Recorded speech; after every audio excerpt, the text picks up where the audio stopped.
My GiveBest space heater just came in that I'm gonna look forward to having in the garage for the garage gym this summer. It just came in, and noticing as soon as you plug it in, you got the red light letting you know it's plugged in. Pretty happy with this so far. The power comes like all the way turned up, so I'll turn it on with it turned down.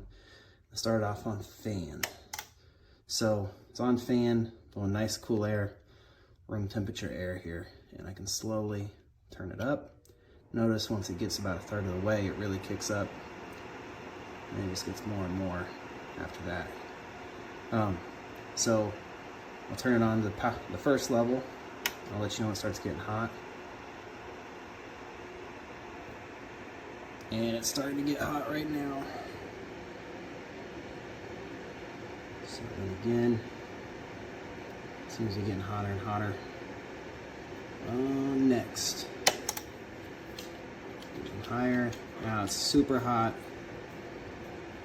and I don't want to put my fingers there.